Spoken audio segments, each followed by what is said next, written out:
Hello అండి. ఈరోజు వీడియోలో కీర దోసకాయ పచ్చడిని ఏ విధంగా ప్రిపేర్ చేసుకోవాలో చూపించబోతున్నాము. మనం అన్ని రకాల పచ్చళ్ళైతే ప్రిపేర్ చేసుకుంటాం కదా! ఈ కీర దోసకాయని మాత్రం ఎక్కువ సలాడ్స్‌లో యూజ్ చేస్తుంటాము. ఒకసారి ఈ విధంగా కీర దోసకాయతోటి పచ్చడిని ప్రిపేర్ చేయండి. చాలా చాలా టేస్టీగా ఉంటుంది. రైస్‌లోకే కాకుండా అన్ని రకాల టిఫిన్స్‌లో కూడా బెస్ట్ కాంబినేషన్‌గా చాలా టేస్టీగా ఉంటుందండి. మరి టేస్టీ అయినటువంటి ఈ కీర దోసకాయ పచ్చడిని ఏ విధంగా ప్రిపేర్ చేసుకోవాలో వీడియోలోకి వెళ్ళి చూసేద్దాం రండి. ఓకే అండి. ముందుగా నేను ఇక్కడ 2 కీర దోసకాయలనైతే తీసుకొని శుభ్రంగా వాటర్‌లో కడిగిన తర్వాత ఈ విధంగా ఎడ్జెస్‌ని కట్ చేసి వీడియోలో చూపిస్తున్న విధంగా కట్ చేస్తున్నాను. నేను పైనున్నటువంటి తొక్కు అనేది తీసేయకుండా కట్ చేస్తున్నాను. మీకు కావాలంటే తొక్కు తీసేసైనా ప్రిపేర్ చేసుకోవచ్చండి. తొక్కుతో వేసి చేసుకున్నా కూడా టేస్ట్ అనేది చాలా బావుంటుంది. ఈ విధంగా 2 కీర దోసకాయలను కూడా వీడియోలో చూపిస్తున్న విధంగా కట్ చేసి తీసుకోండి. మరి చిన్న ముక్కలుగా కాకుండా ఈ మాత్రం సైజు ఉండే విధంగా ముక్కల్ని కట్ చేసి తీసుకోండి. ఇప్పుడు ఈ విధంగా కట్ చేసుకున్నారు కదా! ఈ కీర దోసకాయ ముక్కల్ని రెడీగా పెట్టుకోండి.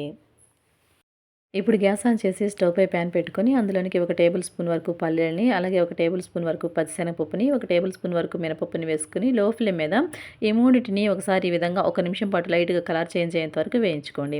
ఇప్పుడు ఇవి వేయించుకున్న తర్వాత ఇందులోనికి 1 స్పూన్ వరకు ధనియాలని, హాఫ్ స్పూన్ వరకు జీలకర్రని కూడా వేసుకొని వీటన్నిటిని కలిపి లైట్ బ్రౌన్ కలర్ వచ్చేంత వరకు ఇలా వేయించుకున్న తర్వాత గ్యాస్ ఆపేసుకొని వీటన్నిటి ఇప్పుడు ఒక మిక్సీ జార్‌లోనికి తీసుకొని పూర్తిగా చల్లారనివ్వండి.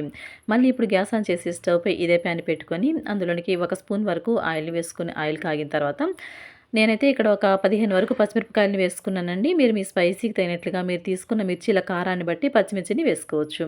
ఈ విధంగా పచ్చిమిర్చిని కూడా వేసుకొని ఒక నిమిషం పాటు వేయించుకున్న తర్వాత ఇందులోనే పొట్టు వలిచినటువంటి వెల్లుల్లిపాయ రెబ్బల్ని కూడా వేసుకొని ఈ విధంగా పచ్చిమిరపకాయలను వేయించుకున్న తర్వాత ఇప్పుడు ఈ పచ్చిమిరపకాయలు, వెల్లుల్లిపాయలను కూడా ఒక ప్లేట్‌లోనికి తీసుకొని వీటిని కూడా పూర్తిగా చల్లారనివ్వండి. మళ్ళీ ఇప్పుడు ఇదే ప్యాన్‌లోనికి కొంచెం ఆయిల్ అయితే ఉంది కదా! ఆయిల్ అయితే సరిపోతుందండి. అందులోనికి మనం కట్ చేసి పెట్టుకున్నటువంటి కీర దోస ముక్కల్ని కూడా వేసేసుకోండి. అలాగే ఒక 2 మీడియం సైజు టమాటాలను తీసుకొని ఈ విధంగా ముక్కలుగా కట్ చేసి వేసుకోండి. అలాగే ఇందులోనే ఒక 2 రెబ్బల చింతపండును కూడా శుభ్రంగా వాటర్‌లో కడిగి వేసుకోండి. ఇవి 3 వేసుకున్న తర్వాత గ్యాస్ మంటని లో టు మీడియం ఫ్లేమ్ మీద పెట్టుకొని ఒక పావు స్పూన్ వరకు పసుపును కూడా వేసుకొని ఒకసారి మిక్స్ చేసుకున్న తర్వాత ఈ ప్యాన్‌పై మూతని ఉంచి ఒక 5 నిమిషాల పాటు ఉంచామంటే చక్కగా మనకి మగ్గిపోతాయి. ఓకే అండి. ఒక 5 నిమిషాల పాటు మగ్గించిన తర్వాత చూపిస్తున్నాను చూడండి. చక్కగా మనకి సాఫ్ట్‌గా అయితే మగ్గిపోయాయనమాట. ఇలా మగ్గించుకుంటే సరిపోతుందండి. ఇప్పుడు గ్యాస్ ఆపేసుకొని ఈ ప్యాన్‌పై మూతని ఉంచి ఇవి పూర్తిగా చల్లారేంత వరకు చల్లారనివ్వండి. ఓకే అండి. కొంతసేపటికైతే ఇవి పూర్తిగా చల్లారిపోయాయి. ఇప్పుడు వీటిని రెడీగా పెట్టుకొని మనం ముందుగా పప్పుల్ని వేయించుకున్నాం కదా! అవి చల్లారిపోయాయండి. ముందు వాటినైతే గ్రైండ్ చేసుకొనొద్దాము.